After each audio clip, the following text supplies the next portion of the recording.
Movie शुरू होती है एक आर्किटेक्ट को दिखाते हुए जिसका नाम जॉन होता है। वो अपनी मैरिड लाइफ को लेके काफी परेशान रहा करता था क्योंकि उसकी अपनी वाइफ के साथ अक्सर लड़ाई रहा करती थी। उनका एक छोटा बेटा भी था जो कि अपने पेरेंट्स के इस बिहेवियर की वजह से परेशान रहा करता था। अब जॉन अपनी साइड पर काम कर रहा होता है कि तभी उसे ख्याल आता है कि उसकी बेटे की बर्थडे है। वो सोचता है कि आज वो घर जाके अपनी वाइफ से सुलह कर लेगा और कोशिश करेगा कि वो दोबारा ना लड़े ताकि उनका बेटा खुश रह सके। अब वो अच्छे से अपना काम करके घर जाता है और जैसे उसने प्लान किया था उसी को फॉलो करते हुए अपनी वाइफ से सुलह कर लेता है। और ये देख के उनका बेटा बहुत खुश होता है क्योंकि कौन अपने पेरेंट्स को एक साथ नहीं देखना चाहता। अब वो लोग सब साथ बैठे होते हैं कि तभी टीवी पर एक न्यूज आती है इसमें यही बता रहे होते हैं कि बहुत सारे कॉमेट्स दुनिया में पहुंचने वाले हैं। सब लोग काफी घबरा जाते हैं। एक कॉमेट बरमूडा ट्रायंगल में गिर चुका है और उसके काफी ज्यादा आफ्टर शॉक्स हैं। जॉन फौरन से घर से बाहर जाकर देखता है, तभी वहाँ पर भी एक आफ्टर शॉक वेव आती है जिससे जॉन बेचारा गिर जाता है और आसमान में उड़ते हुए बर्ड्स भी काफी डर रहे थे, रैंडमली इधर उधर उड़ रहे थे। इवन उनके घर के शीशे भी टूट जाते हैं। वो सब लोग काफी डर जाते हैं कि एक ही कॉमेट गिरने की वजह से इतना ज्यादा नुकसान हो रहा है। इसका मतलब न्यूज में ये र्यूमर नहीं बल्कि असली बात है। हमें एक दूसरे का ख्याल रखना होगा। तभी वहाँ पर जॉन के मोबाइल फोन पर दोबारा से वो मैसेज आता है और वो रिकॉर्डिंग भी। उनके टीवी पर भी सेम मैसेज आता है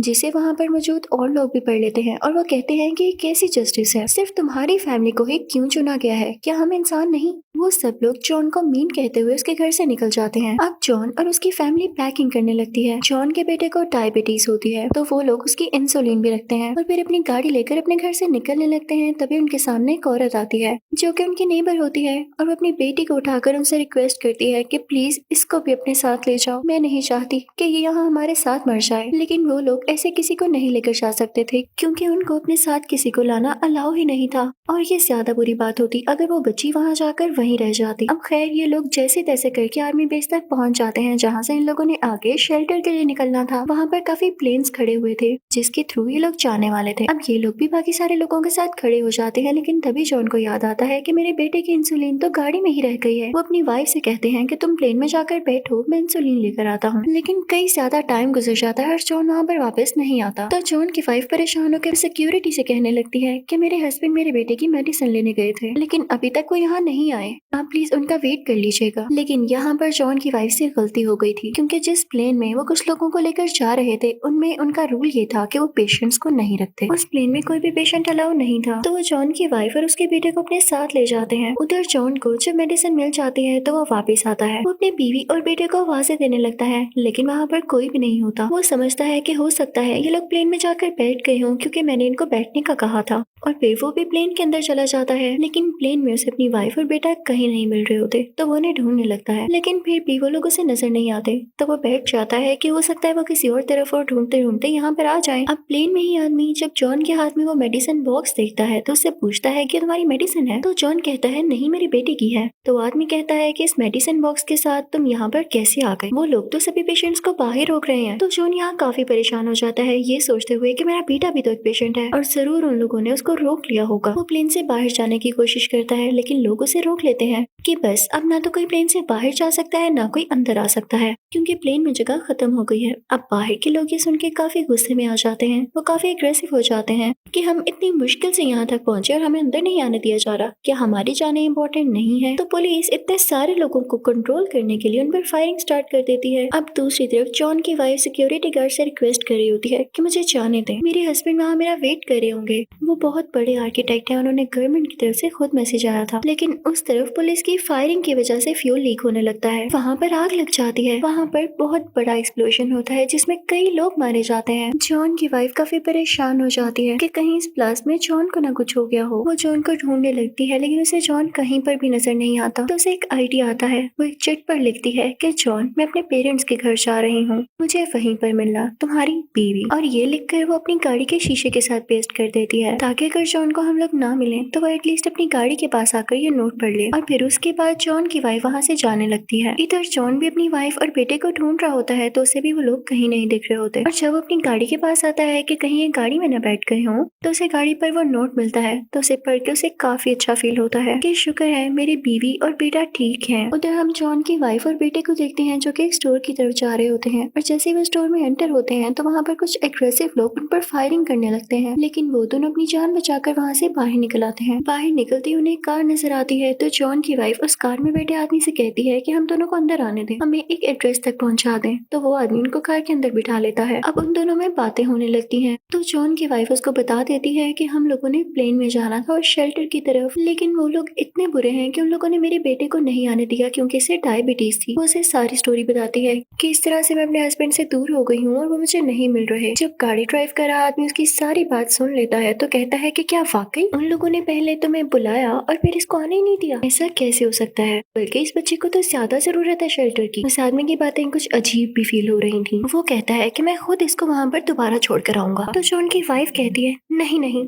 वहाँ पर ब्लास्ट हो चुका है और अगर ये दोबारा वहाँ पर गया तो वो लोग इसको पकड़ लेंगे क्योंकि ये पेशेंट है और वहाँ पर अलाउ नहीं। तो आदमी कहता है कि तुम चुप करो। बड़े बुरे तरीके से उसे गाड़ी से बाहर निकाल के फेंकता है। वो औरत यानी जॉन की वाइफ चिल्लाने लगती है कि मेरे बेटे को कहाँ लेकर जा रहे हो। वो रोड्स पर गाड़ियों से मदद मांगने लगती है। दूसरी तरफ हम जॉन को देखते हैं जो कि अपनी बीवी को ढूंढ रहा होता है। तभी उसे टीनेजर्स का एक ग्रुप नजर आता है जो कि वहाँ पर सिंगिंग और डांसिंग कर रहे थे, ये सोचते हुए कि दुनिया तो खत्म होने ही वाली है तो क्यों ना इसको एंजॉय कर लिया जाए। तभी कहीं दूर हम कॉमेट का एक हिस्सा गिरते हुए देखते हैं जिसे बहुत बड़ा ब्लास्ट होता है और हर तरफ खामोशी हो जाती है। जॉन अपनी बीवी और बेटे के लिए काफी परेशान हो जाता है और वहाँ से निकलता है। तभी उसे एक ट्रक दिखाई देता है जिसमें कुछ लोग थे और वो ट्रक कनाडा जा रहा था। जॉन भी उस ट्रक में बैठ जाता है कि हो सकता है कि रास्ते में मुझे मेरी बीवी और बेटा मिले तो मैं उनके पास उतर जाऊं, क्योंकि जॉन की बीवी के फादर का घर भी कनाडा होता है। जॉन को ट्रक में एक लड़का मिलता है जो कि उससे कहता है कि क्या तुम जानते हो हमारी गवर्नमेंट ने कुछ खास लोगों को क्यों चुना है? उसके पीछे एक रीजन है। मेरी मदर डॉक्टर है और उन्होंने ही मुझे ये बताया है, क्योंकि तुम भी जानते हो कॉमेट्स गिरने के बाद दुनिया तबाह हो जाएगी, सारी बिल्डिंग्स तबाह हो जाएंगी और जाहिर है जब सब कुछ नॉर्मल होना शुरू होगा तो बिल्डिंग्स दोबारा बनाने की जरूरत होगी और तुम जैसा कि तुमने बताया एक आर्किटेक्ट हो, गवर्नमेंट को तुम्हारी जरूरत होगी। वो सब अपने मतलब के लिए ही लेकर जा रहे हैं तुम्हें और मेरी मदर जैसे कई डॉक्टर्स को, ताकि अगर कोई बीमारी फैलती है तो उसे क्योर किया जा सके। वो उसे बताता है कि हम यहाँ कनाडा पहुंचेंगे तो आज रात यहाँ से आखिरी फ्लाइट जाएगी ग्रीनलैंड तक और ग्रीनलैंड पर ही वो शेल्टर हाउस है। हम लोग चुपके से वहाँ जाएंगे। बल्कि तुम अपना बताओ, तुम भी तो सिलेक्टेड हो तो तुम तो वैसे ही जा सकते हो। तो जॉन उसे बताता है कि हाँ मैं सिलेक्टेड था, लेकिन जो जो रीजंस आए और मैं प्लेन से बाहर आया वो सब उस लड़के को बताता है और साथ ये भी कि मेरी बीवी और बेटा खो चुके हैं, मुझे पहले उनको ढूंढना है। लेकिन वहाँ पे कुछ लोग उसे पकड़ लेते हैं और कहते हैं कि फौरन हमारे साथ चलो क्योंकि तुम्हें गवर्नमेंट ने सिलेक्ट किया है। अगर जो उनकी बीवी और बेटा ना भी जाते तो उनको कोई फर्क नहीं पड़ना था, लेकिन फर्क उनको पड़ रहा था जॉन से, क्योंकि वो एक आर्किटेक्ट था। उनमें काफी फाइट होने लगती है। वो जॉन से जबरदस्ती कह रहे होते हैं कि हमारे साथ आओ, लेकिन तभी जो उनको जो ट्रक में लड़का मिला था वो भी आता है और उन लोगों को बचाता है, लेकिन साथ में बेचारा खुद भी मारा जाता है। दूसरी तरफ हमें वही गाड़ी चलाता हुआ आदमी दिखाया जाता है जिसने जॉन की बीवी को अपनी गाड़ी से बाहर निकाला था और जॉन के बेटे को अपनी गाड़ी में ही रहने दिया था। उसके साथ उसकी बीवी भी होती है। वो अपनी बीवी से कहता है देखो हमें नहीं चुना गया था ना, लेकिन हमने कैसे चालाकी से काम किया। अब इस बच्चे के हाथ में स्ट्रिप है जो कि ये शो करती है कि ये सिलेक्टेड फैमिलीज में से है, हम इसके थ्रू शेल्टर हाउस तक जा सकते हैं। अब वो बुरा आदमी अपनी वाइफ को लेता है और जॉन के बेटे को अपनी गोद में उठाता हुआ उस आर्मी बेस तक पहुंच जाता है और वहाँ के सिक्योरिटी ऑफिसर से कहता है कि देखो ये हमारा बेटा है, इसके हाथ में स्ट्रिप लगी हुई है, लेकिन हमारी स्ट्रिप जल्दी में कहीं खो गई है। देख ही रहे हो यहाँ पर हालात कैसे हैं, हमें प्लीज प्लेन में जाने दिया जाए। तो तभी जॉन का बेटा रोने लगता है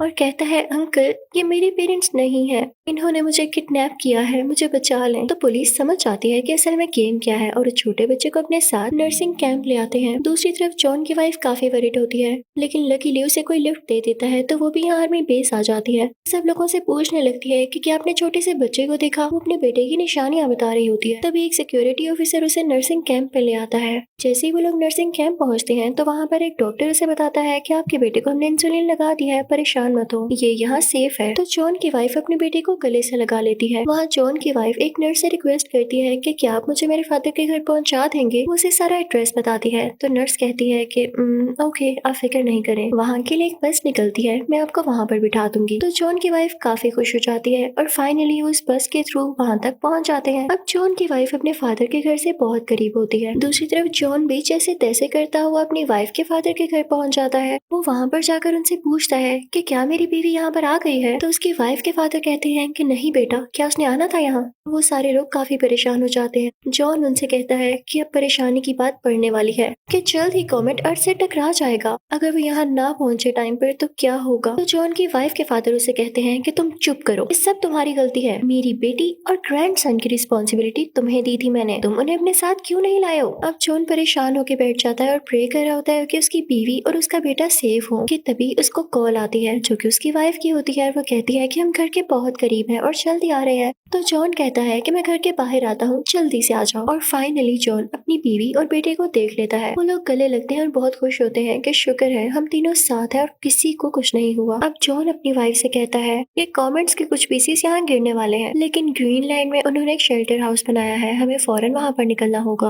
अब तो हमारे पास गाड़ी भी है। अब वो सब तैयार हो जाते हैं, लेकिन जॉन की वाइफ जब अपने फादर से कहती है कि आप भी हमारे साथ आए, तो उसके फादर कहते हैं कि नहीं बेटा, मेरी वैसे भी अब उम्र क्या रही है और मैं अपनी जिंदगी के आखिरी दिन अपने दोस्तों के साथ गुजारना चाहूंगा जहाँ पर मैं बड़ा हुआ। वैसे भी मौत आनी हो तो आकर रहती है, हम उसे रोक नहीं पाते। खैर मैं फिर भी दुआ करूंगा कि सब कुछ सेफ रहे, यहाँ पर कोई कॉमेट न गिरे। तुम लोग जाओ और अपना ख्याल रखना। अभी सीन काफी इमोशनल होता है क्योंकि जॉन की वाइफ अपने फादर की ऐसी बातें सुन के काफी दुखी हो जाती है, लेकिन उसे जॉन और अपने बेटे की खातिर जाना पड़ता है। अब वो लोग ग्रीनलैंड के लिए गाड़ी पर निकल पड़ते हैं कि तभी रास्ते में कॉमेट्स के छोटे छोटे हिस्से गिरने लगते हैं और जहाँ वो गिर रहे थे वहाँ आग लगती जा रही थी। और तो और जिस गाड़ी पर वो कॉमेट का हिस्सा गिर रहा था वो गाड़ी भी ब्लास्ट होती जा रही थी। इस तरह से हर तरफ ट्रैफिक बढ़ गई थी और डेड बॉडीज भी पड़ी हुई थी। वो लोग काफी परेशान हो जाते हैं। जॉन अपनी वाइफ को बताता है कि परेशान नहीं हो, तुम्हें हिम्मत नहीं हारनी, हमें अपने बेटे के लिए हिम्मत दिखानी होगी। वो उसे बताता है कि आज रात लास्ट फ्लाइट कनाडा से ग्रीनलैंड तक जा रही है, हमें जैसे तैसे करके उस प्लेन में बैठना होगा।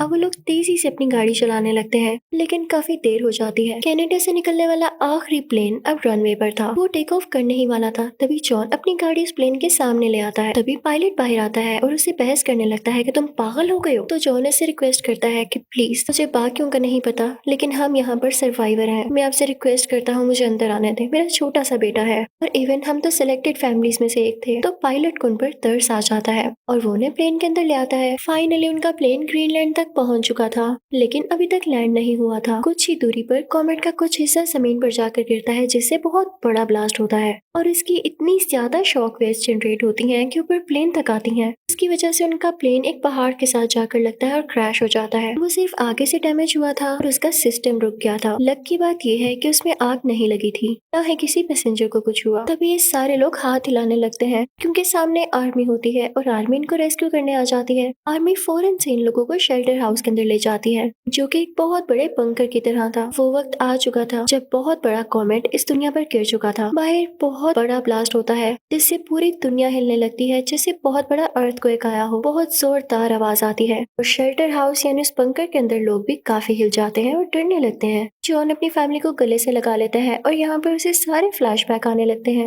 और वो अपनी फैमिली से कहता है कि मैं तुम सबसे बहुत प्यार करता हूँ। लेकिन तब अचानक से खामोशी हो जाती है। बाहर की दुनिया पूरी तरह से तबाह हो चुकी थी, लेकिन अब कोई कॉमेट ऐसा नहीं बचा था जो कि गिरने वाला हो, क्योंकि आखिरी कॉमेट गिर चुका था और उसी ने काफी तबाही मचा दी थी। हर तरफ पॉइजनस गैसेस फैल जाती हैं, तो सब लोगों को बाहर नहीं आने दिया जाता, क्योंकि शेल्टर हाउस में कुछ खाना भी था और कुछ फैसिलिटीज भी थी, इसलिए कुछ महीने तक उन लोगों को अंदर ही रखा जाता है। लेकिन जैसे ही बाहर का एटमॉस्फेयर कुछ ठीक होने लगता है तो ये चैम्बर यानी शेल्टर हाउस का दरवाजा खोल दिया जाता है और जब ये लोग बाहर आते हैं तो देखते हैं कि पूरी दुनिया तबाह हो चुकी है। लेकिन बहुत ज्यादा शुक्र करते हैं कि हम तो बच गए। इनको न्यूज मिलती है कि दुनिया के छोटे छोटे कोनों में ये शेल्टर हाउसेस बनाए गए थे और इनकी तरह कुछ और लोग भी बाकी बचे हैं जो कि सब मिलकर एक नई दुनिया का स्टार्ट करेंगे। और इसी के साथ ये मूवी यही एंड हो जाती है। Thank you for watching.